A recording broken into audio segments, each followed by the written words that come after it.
We welcome everyone. Great to see everyone this morning. And a great zchus as always to learn together and to learn the teachings of Rav Kook, the wisdom of Rav Kook. Let me just announce our sponsor. We have a sponsor for the academic year 2025. Le'iloi Nishmas Miriam Bas Avram Alav Shalom. V'Shem Tov Ben Shlomo Zichrono Livracha. We thank our sponsors, our sponsor for today. Okay. We're going to look at a topic today, which is a very, very beautiful topic from Rav Kook. I would call it a topic that is Inyana de Yoma, that it's one of the topics of the day. And you'll see why in just a moment. It's the topic of being a part of OUisrael, feeling that one is part of the great nation of OUisrael, the idea of Achdut, the idea of unity of OUisrael. This is something I think you'll find in the writings of many great rabbis. They speak about this, but Rav Kook is going to speak about it in a unique way, and you can already sense that Rav Kook, as the great seer, the great visionary of the Jewish people returning to the land of Israel, that there's something unique about the Jewish people in the land of Israel and their feeling of Achdut. And I think that's something that all of us have been feeling. We'll touch on that a little bit later in this year, especially over the last number of months. And I would say this week, there was a unique feeling of Achdut that we all felt this past Sunday night, as we saw hostages being returned to their family. Not only a happiness for those individuals, but a real sense of a oneness, of an Achdut, of a togetherness, and the way that we care for one another. The way that we're joyful when we see the joy of others in OUisrael. So this is going to be our topic this morning. Really a very, very beautiful topic. And as I said, I think something that's very timely. I want to begin with a teaching that comes from a Rabbi and one of the influential personalities in life of Rav Kook. His name was the Netziv of Volozhin, Rav Naftali Tzvi Yehuda Berlin. And when Rav Kook studied in Volozhin as a young man, he was 18, 19 years old. So he had a very close relationship with the Rosh Yeshiva, with the Netziv. The Netziv is famous, one of the things that he's famous for is his commentary on the Torah, which is called the Hameg Davar. And he was unique as a Rosh Yeshiva that he gave shiurim, he gave classes in Chumash as well. I think from what I've read, every week that he would give a class in Chumash, which is not typical even today.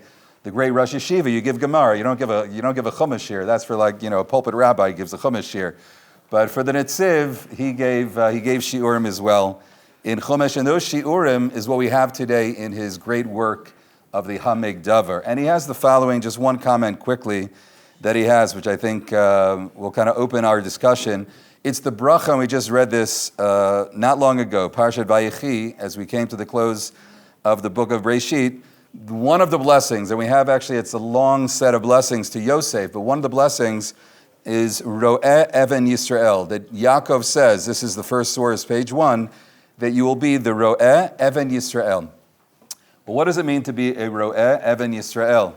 So Re'eh, we usually think about Ro'eh as a shepherd. You'll be the shepherd of Even, of the rock of Israel. By the way, Rav Steinsaltz changed his name. Lubavitcher Rebbe said, I would like you to change your name. And what name did he choose? Does anybody know? Even Yisrael, right, based on this. I think that was his choice, but Lubavitcher Rebbe told him that for some reason, I don't know if it's explained anywhere, I looked it up, but the Lubavitcher Rebbe said, it's time for you to change your name. And he took that very seriously, Lubavitcher Rebbe, and he changed it to Even Yisrael. Now, what does it mean, Even Yisrael? Well, we mean the rock, right, the stone of Israel, that's right. So what does it mean when Yaakov is blessing him that you should be the Ro'eh Even Yisrael? So look at what the Hameg Davar, again, this is the Netziv. Mirchashev lehitchaber afrorit shel Yisrael liot le'even achat. So what does the word Ro'eh mean? Ro'eh, either shepherd, but also it's from the word ra'ayon. A ra'ayon is an idea, an insight.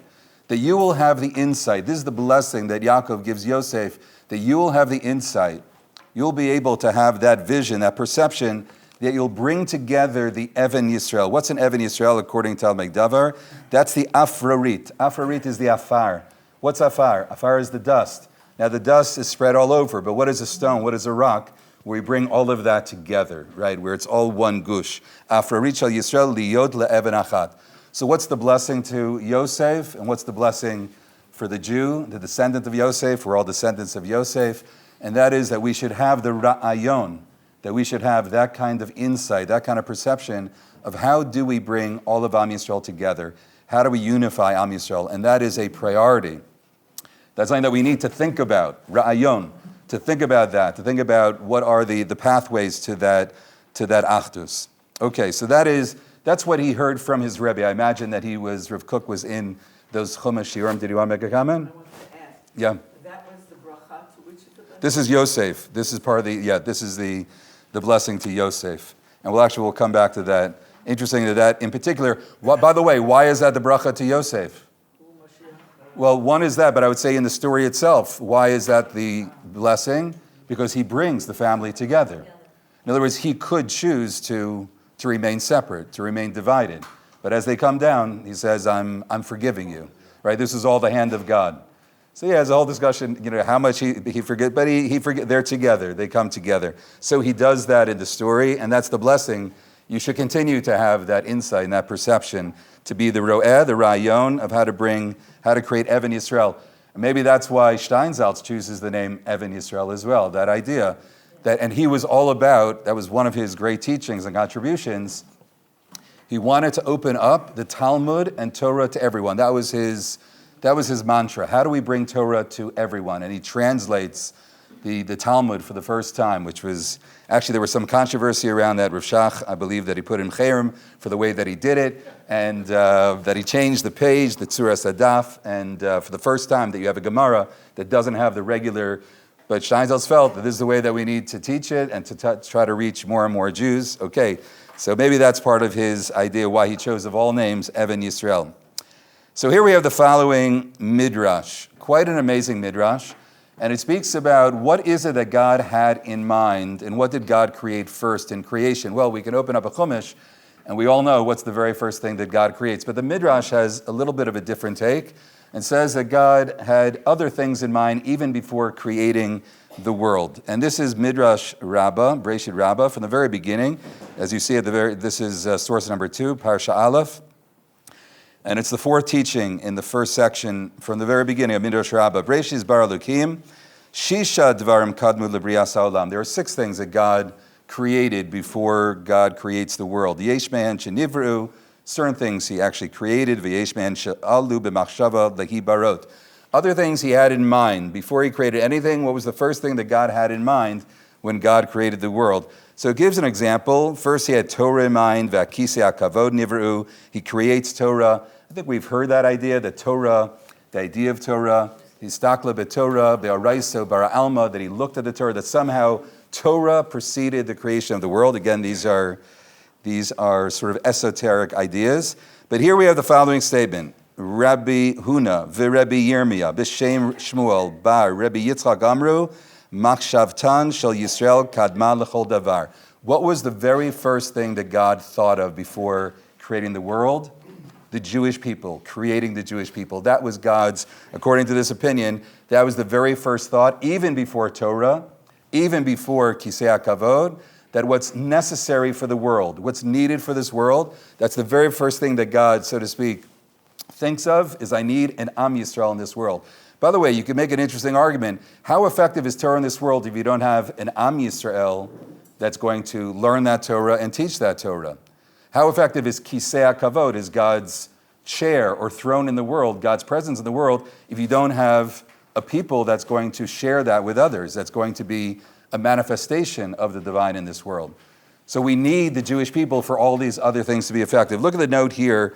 This is, it's brought in the Art Scroll Midrash, which, by the way, a great addition to Midrash, and with notes. This from, if you look at the side, there is no concept of precedence or subsequence with regard to God's thoughts. You really can't speak about thinking about one thing first and something second and when you think about God. Rather, the statement that the thought of certain items preceded creation means that they are essential to the world. Okay, that's what it means. That's what the Midrash, not to take this literally, but what is most essential in this world. And here, look at the last line. And again, this is from one of the commentaries of the Midrash. Here too, the Midrash means that the people of Israel are more essential than any of the other items mentioned. It's quite an amazing thing to think about we think about Torah. If I were to ask you, like, what is the most important thing in Judaism, right, in Jewish life? I think for many of us, we would say Torah. Certainly, many communities would say there's nothing more important than Torah, than studying the Torah, than the existence of Torah.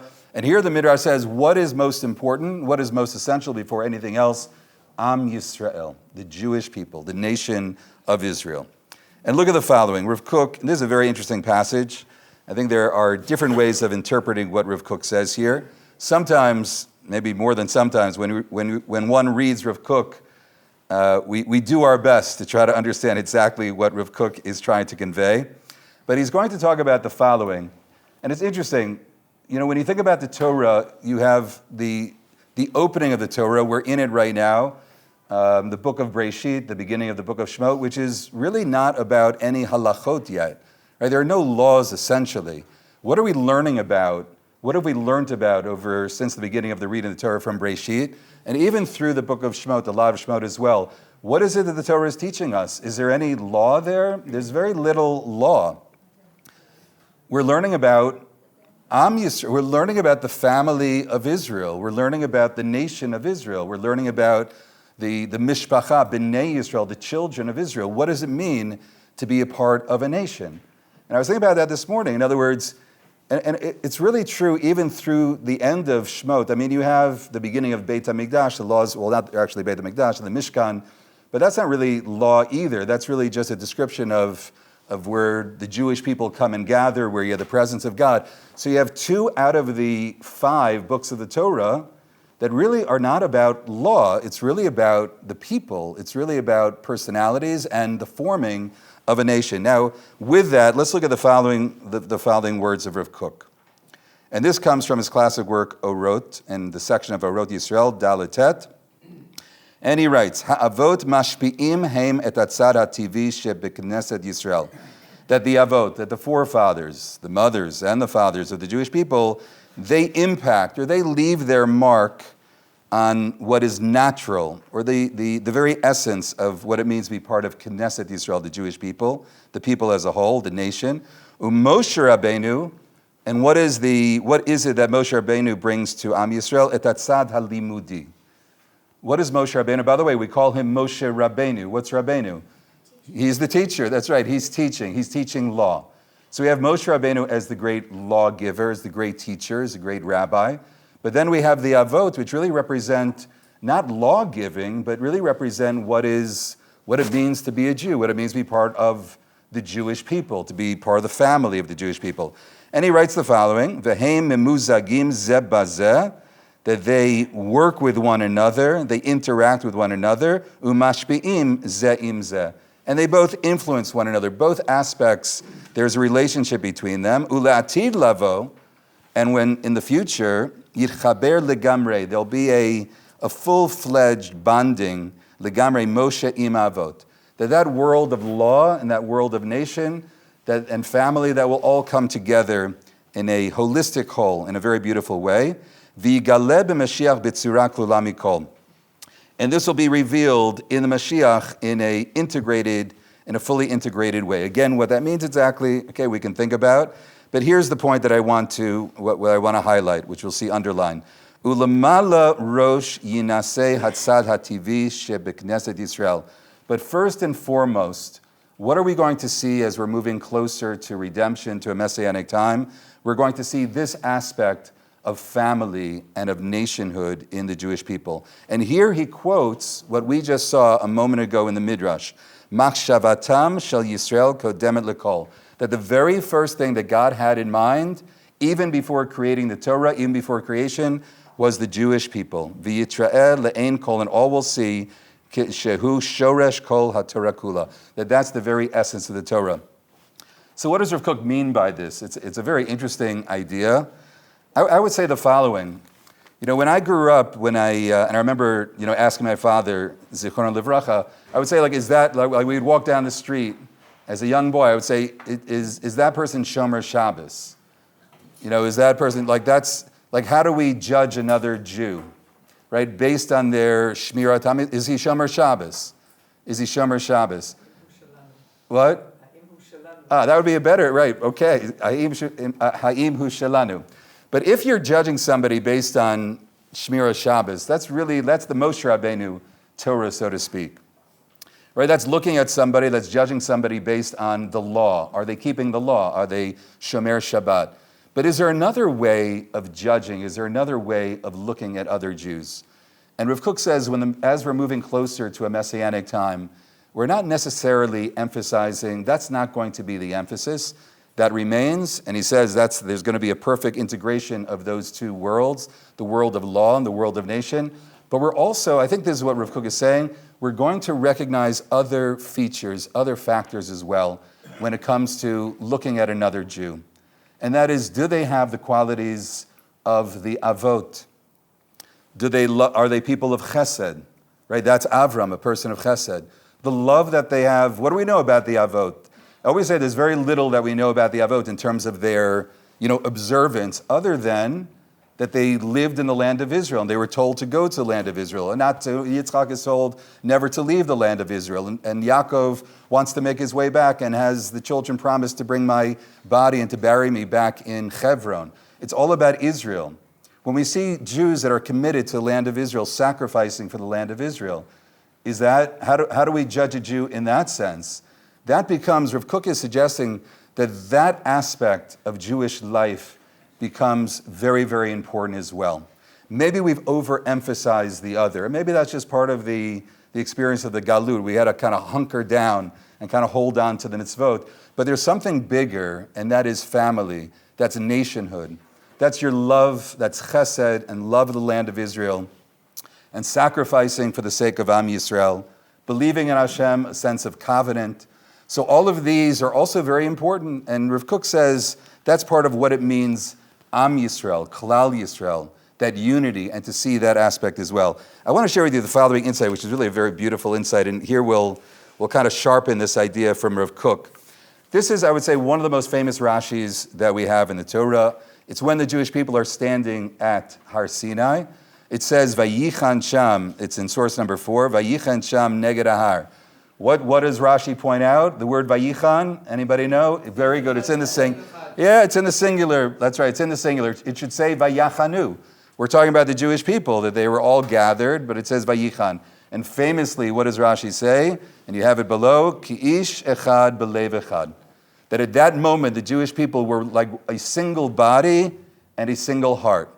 Now, look at this other pasuk, and the pasuk about the Egyptians. The Egyptians were chasing the Jewish people. They wanted to capture the Jewish people, and it says, Upari hikriv, vayisu b'nei Yisrael daneim, v'nei Mitzrayim nosea achareim.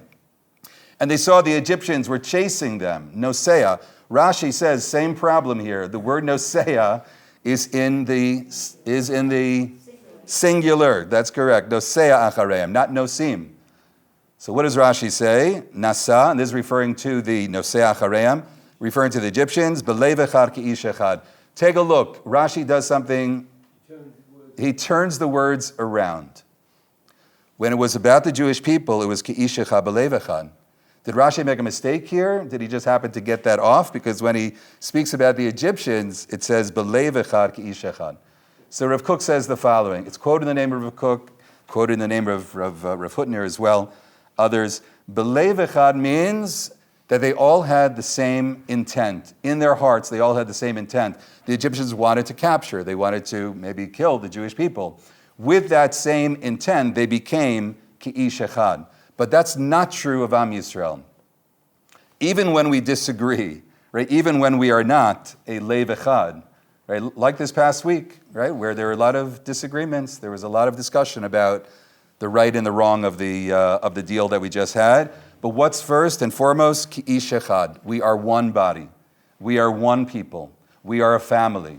And even when we disagree, okay, then belev echad. But first and foremost, ki'ish echad. That's what it means to be part of Am Yisrael, that there's an intrinsic oneness. There's an essential oneness to Am Yisrael. We are connected. And we are connected going all the way back to the very beginning of time, according to that beautiful midrash that God had in mind, the Jewish people, even before creating the world. What's that? Yes, yes, very nice. Rashi says it as well. Beautiful. What did he say?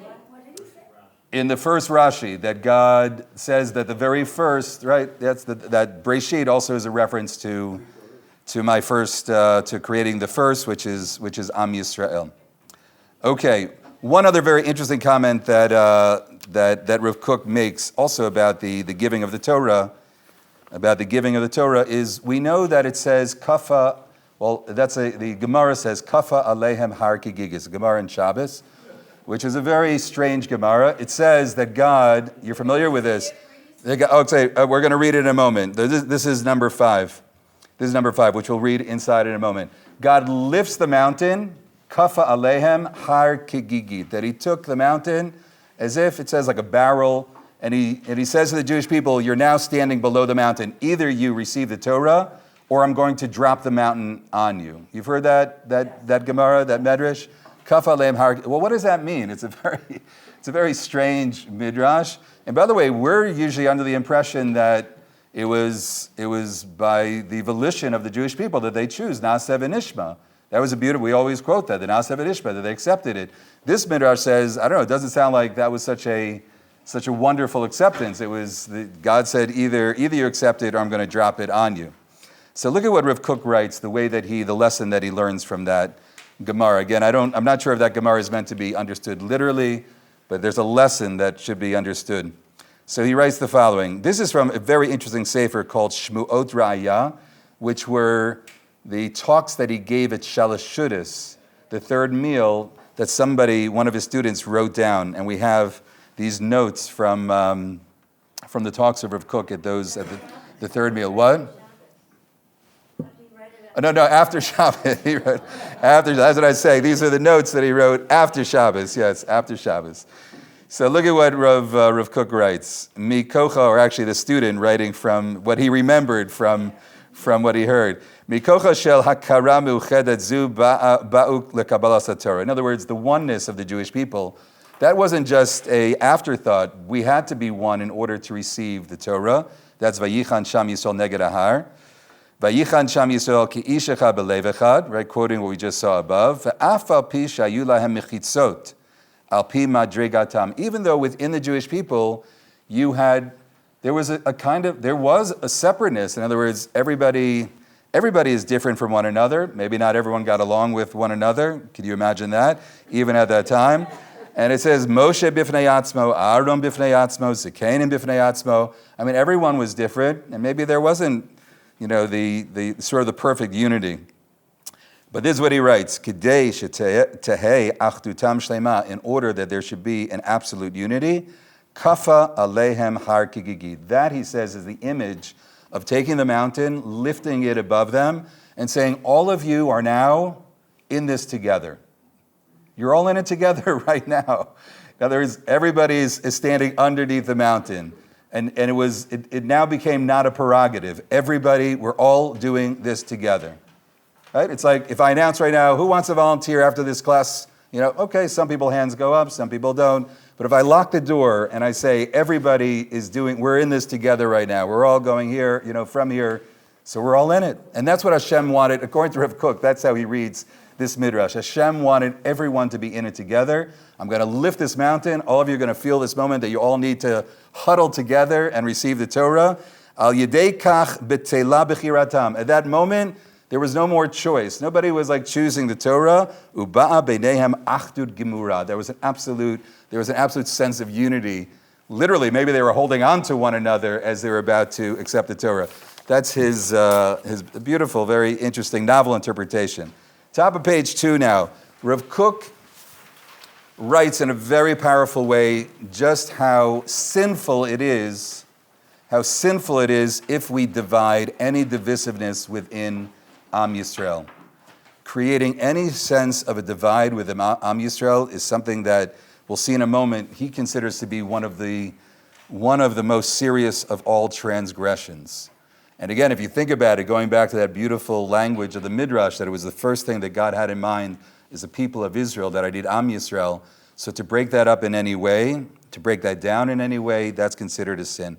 And he uses the following. This is from Orot. This is what's considered to be maybe his most important work, along with Orot HaKodesh. And here, he cites the story from Melachim which is a story that we all know, and that is Shlomo HaMelech. Two women come before Shlomo HaMelech. They are together in a home. They just had babies. They gave birth to babies together. That night, one of the babies died. The baby that died, the other woman placed under the breast of the woman that had the live baby. She took the live baby. They come the next morning to Shlomo HaMelech. They're standing before Shlomo HaMelech. There's one baby that is alive, and they are both now making the claim that it's their baby. So what does Shlomo HaMelech do? What is his response, and his very wise response? He says, somebody please bring me a sword, and with this sword, I'm going to cut the baby in half. And that's now fair that each of you will have half of this baby. What happens at that point, at that moment in the story? So the woman, one of the women call out and say, do not do that. Do not cut the baby. Do not kill this child. And Shlomo HaMelech says, that's the mother, right? That's the mother who has rachamim on the child. I know that that's the mother. So Rav Kook says that story, that's a true story. But there's a message here, and the reason why it's in the Navi, because of the message for all time. And this is, look at the words of Rav Kook. I have it in the Hebrew on top in the translation. V'ha'em harachmaniya, the mother who is the merciful mother. Em ha'emet, that is the mother who is the true mother. Omeret, and what does she say? Tenu la et hayelod hachai. Give that woman, I rather her have this child, even more powerful than the way I just presented it. Let her have this child who is alive. V'hamet al tamitu, but do not take the life of the child. V'ruach hakodesh savachat, and then there is a voice that is really a voice from heaven. Tenu la hayelod hachai hi imo, that mother that wanted to ensure that the baby would not be cut in half, that is the true mother. And look at what Rav Kook writes. What is the lesson? And you can already sense maybe where he's going with this. Ein kates, there is no end, lira'ot hagashmiut, to the evil in a physical sense, ve'aruchaniut, in a spiritual sense, shall hitpardut ha'umah lechalakim. There's nothing more evil than breaking up Am Yisrael, than creating division in Am Yisrael. That is considered to be the most evil of all things. Afal pi she'haperud gamor ka'ola alev hamitnatchim be'achzariot. Even though this thought, and look at what he writes, the thought of those who cruelly try to operate on the body of Am Yisrael, efsharu, it's not possible. It's actually, anyone who tries to do it, it's not going to happen. Because we have a unity, because we are brothers and sisters. V'aya lo yiyeh. And look at what he writes. Last line. Zot hi mamash machshava shel avodah zara klalit. A thought of dividing the nation is a thought of avodah zara. He compares it to avodah zara. Shehinenu b'tuchim aleh shelo titkayem. It can't possibly actually happen, says Rav Kook. Why is it avodah zara? Why does he compare it to avodah zara? And I think one of the reasons why he does is because, again, going back to that midrash, that we speak about Am Yisrael, we're speaking about an entity which is a holy entity. We're speaking about an entity that represents, that is the manifestation of Hashem in this world. That's who we are. That's who we are as a nation. We are representing. We are the ambassadors. We are the light of God in this world. And to break that up is actually to do damage to Hashem. That's avodah zara. So I think that's a way of interpreting that. Let's look at the following. Also a memorable teaching from Rav Kook. Not to scare anyone, but we're about to, this Shabbos Mevarchim is Shvat. Shvat, Adar, Nisan. We're 2.5 months from Pesach. We're 2.5 months from Pesach. You can already begin to clean the cupboards this afternoon if you like. So we're going to look at one idea that Rav Kook, it says that every year he said this at his Seder. And that is about the Rasha. The Rasha. Who is the Rasha at the Seder? We know that we have the Arba Banim, we have the 4 children, the 4 sons at the Seder. One of them is the Rasha. What makes him a Rasha? Right? What makes him wicked? And this is what Rav Kook said. What does the Rasha say? Rasha mahu omer, ma ha'avodah hazot lachem, lachem v'lo lo. He says, what is it that you are doing? What is all this ritual? What is all this worship that you're doing? That's for you. It's not for me. That's Says the same thing. okay. We'll wait for the Haggadah Shirim for that. But yeah, it's a good question. It says something very close. But what is the Rasha doing? Look at what Rav Kook writes. And what is the sin of the Rasha? What makes him a Rasha? Look at the very bottom. This is in the Haggadah of Rav Kook. We have a collection, beautiful collection of teachings. And this is his son, Rav Tzvi Yehuda Kook, would say, he would always say this each year at the Seder. Haya Omer, ki haotza et atzmo. It's the very last two lines there. The fact that he's removing himself, he's dividing, he's separating himself from the rest of the nation, mikadushat klal Yisrael, from the holiness of Am Yisrael, he ose et hakfira bi'ikar.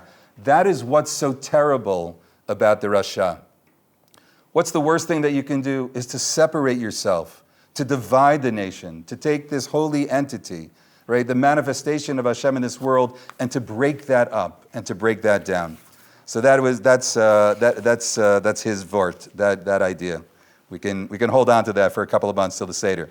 Remember to say it. Top of page 3. Now I want to share one, maybe more like a practical idea which relates to this. How do we create more Achdut? It's a term that we use all the time. It happens to be the word that we've been using, I would say, more, it's like one of those words that we've been using more than ever over the last number of months, and for good reason. The war that we're going through, the difficult days that we have experienced, the importance of Achdut. By the way, you learn something when you're going through difficult times. What is it that you turn to when things in traumatic times and difficult days? And if that's what we turn to Hashem. But if we're turning to the idea of Achdut, it means that's something that really is important, something that we really need to think about, and not only in war times, but all the time as well. So Rav Kook comments on the following Gemara.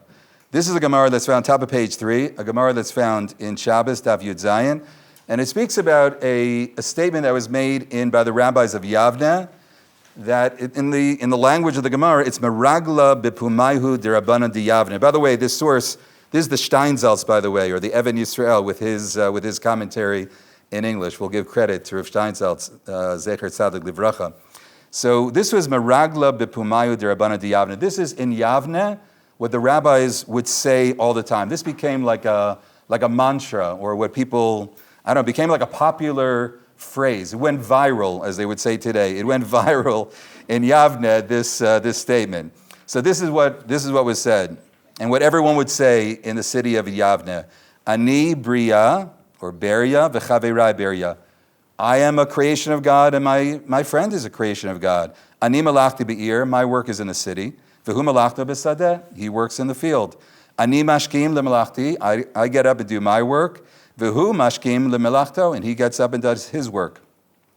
Kashem shehu eno mitgader b'melachti, he doesn't in any way presume to do my work. Kach ani eni mitgader b'melachto, I don't presume to do his work. What do we have here? A respect for everyone, respect for everybody. He works in the field, I work in an office.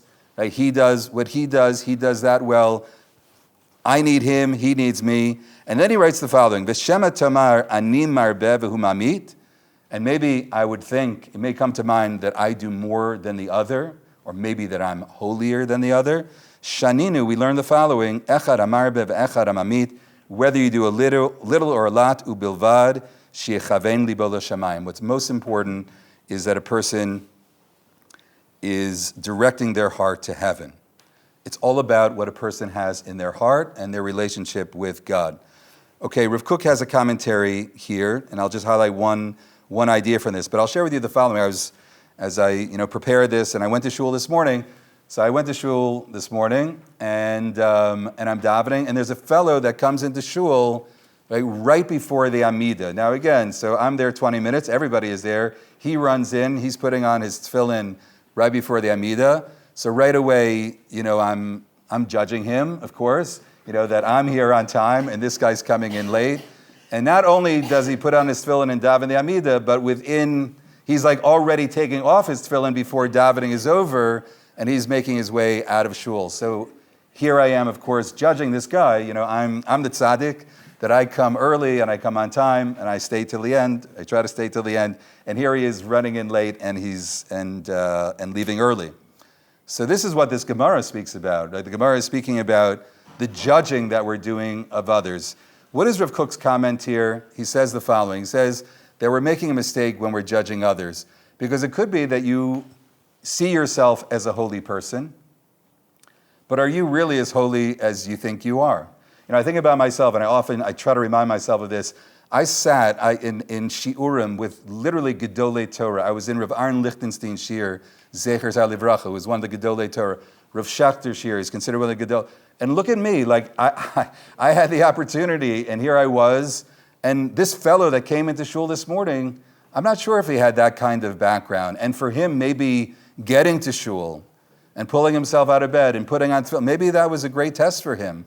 So for me to judge that person, and that's what it says, in his heart, in his yirat shamayim ubilvad, whether you do a lot or a little, that little for him may be tremendous, right? Ubilvad shichaven libo, that was his intent.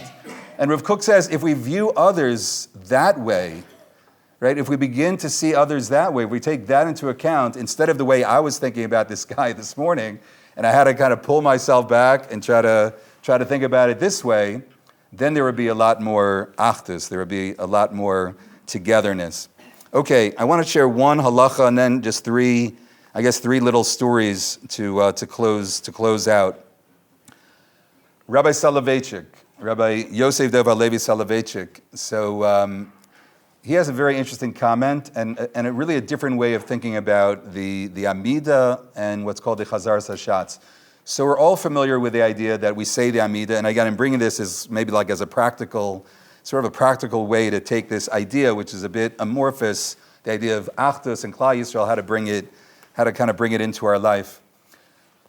So we daven in shul. We daven, could be we go every morning, we go Shabbos, and then we have what's called, we're there for Musaf, Shachris, Musaf. We have the Chazaras Hashatz. We just said our Amida, and now the Chazan, the Baal Tefillah, the Shliach Tzibor, is now repeating the Amida.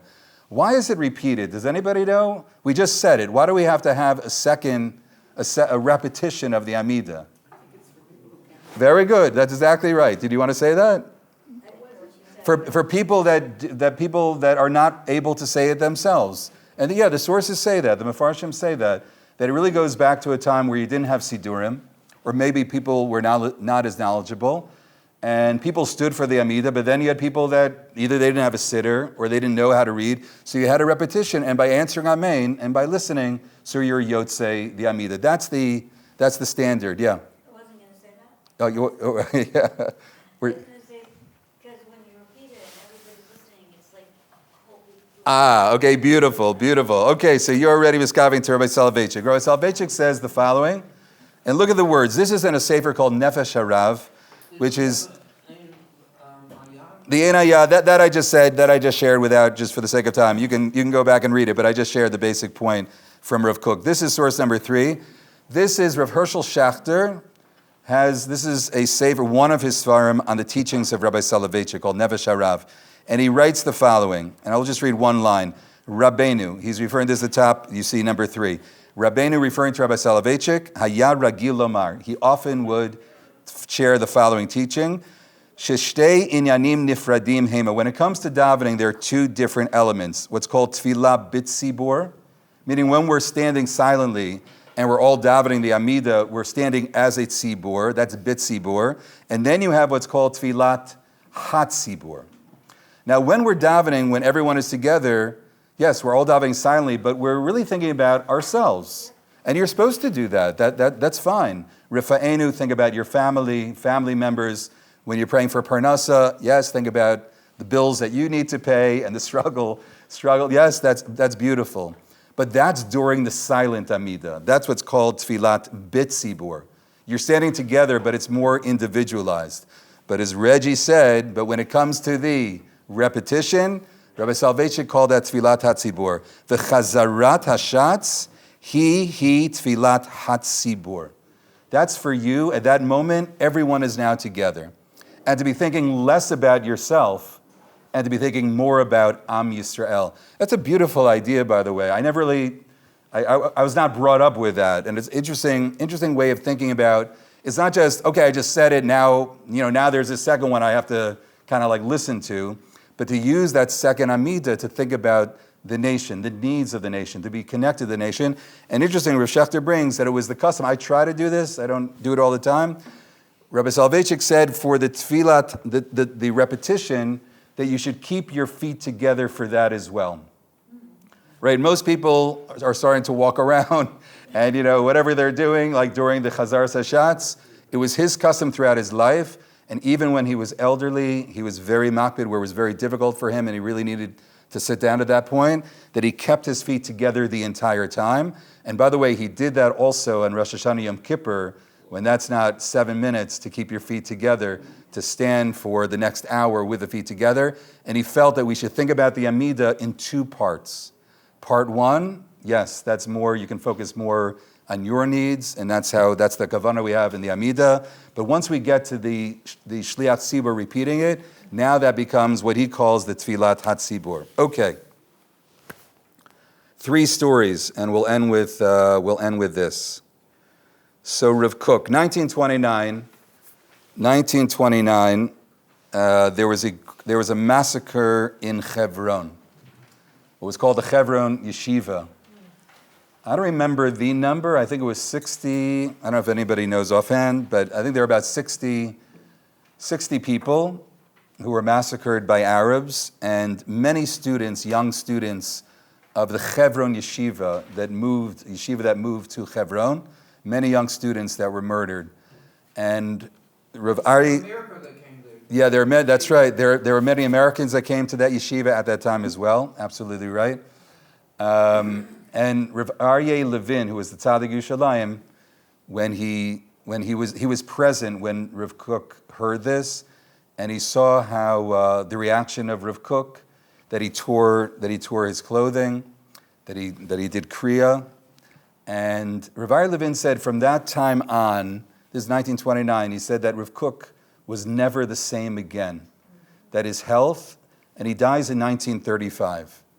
He dies 6 years later, and Rav Aryeh Levin said from that moment that he took that so hard, he took it to heart. The way that we see, soldiers, and we look, how do we take that to heart? For Rav Kook, Am Yisrael, the pain of Am Yisrael is something that he felt. And very interesting, Rabbi Yechezkel Sarna, who was the Rosh Yeshiva of the Hebron Yeshiva at that time, so those were his students, and he made the following statement.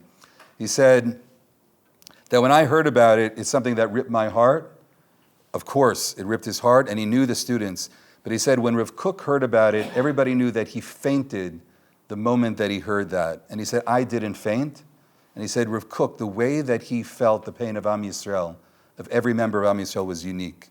So that's story number 1. Story number 2. That's the number 4 Bishas Anisa? Okay, yeah, we'll add that at the end. Thank you for reminding me. I just saw this the other day, and the nurse, the first nurse that the hostages, when they came out, the 3 women, I don't know if anybody saw this in the news. The first nurse, it's the nurse at Tel HaShomer Hospital that first took them in, the 3 young women that came back, and then brought the girls to their mother and to their parents, is a woman by the name of Mali Zender. And yes, and her daughter, 22-year-old daughter, Noah, was killed on October 7th. And they just showed pictures of her, the smile and the joy that she had seeing, the young ladies reunited with their mothers and with their parents. And you can imagine what that is for her. But I think just something so powerful about that this woman who went through this pain, who lost a daughter herself on October 7th, to be a part of bringing these families back together. I just thought that was astounding. And again, this sense of Am Yisrael. And one other item that I came across, which I really thought was very, very powerful, is a woman, a mother by the name of Racheli Moskowitz. She's an Israeli. She lives here in Israel. I don't really know anything about her, but she wrote the following poem about her son coming back from Gaza And Baruch Hashem, I think everything is well with her son. And it was written in Hebrew, and this is a translation of that. The name in Hebrew is Ketonet Pasim, which is a reference to Yosef's coat of many colors, right? The coat, and that's the title, A Coat of Many Colors. Here, just a short poem. My son returned from battle, his duffel bursting with things that I had not packed for him.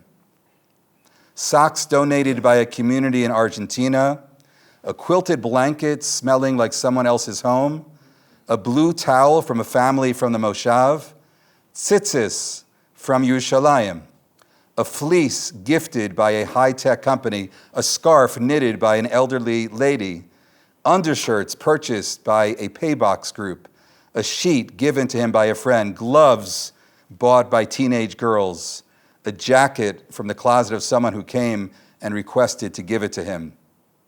I spread out all of these garments and weave together a new coat of many colors. See, Yosef, your brothers were there for you. And this is a reference to Yosef, meaning that the brothers. So she takes all these items out of the duffel bag, and they're from all of Klal Yisrael. They were all given by different people from different countries, Israel, friends, people that he didn't know. And this is what fills his duffel bag. Such a beautiful description of Klal Yisrael, of all of us being together. So I'll end with this. It's on the page. What we're going to say this Shabbos, what we're going to say this coming Shabbos, and we say every Shabbos Mevarchim, we say the following words. So Mishas Anisim Lavosenu, Hashem that did great miracles for us, V'ga'alosanu me'avdus lecherus, that God took us out of slavery. Hu yigalotanu b'karov, Hashem should bring a geula, should bring an end to all of the war and the suffering that we've gone through. V'kabesni dachenu me'arba kanfo ta'aretz, Jews should come from all over the world, from Muncie, from Teaneck, from Argentina, from Spain, wherever. But then this last line seems like a non sequitur. Doesn't seem to fit. Chaverim kol Yisrael. And the Jewish people are all friends. We all love one another. V'nomar amen. Well, what does that have to do with anything? Well, it's almost obvious the answer, which many people say, and that is, well, how are we going to get to the Geula? How are we going to reach this redemption? How are we going to bring Geula? There's one way that we're going to bring it, and that's Chaverim kol Yisrael. We have to love one another. We have to see that we're one nation, that we're one family, that we're Lev Echad, Am Echad, Guf Echad, that we're one people. So Rav Kook said that this is so important for us, especially as we're coming back to the land of Israel. You know, for a long time we lived in our little shtetls, in our little communities. We had our shul, we had our school, we had our kosher butcher. We kind of we did the best that we could. But now we're coming back to the land of Israel, and we have to see this great nation, and we have to be connected to this great nation. And to pray for Am Yisrael, we should only hear, and we should only have Besorot Tavot in the coming days. Amen.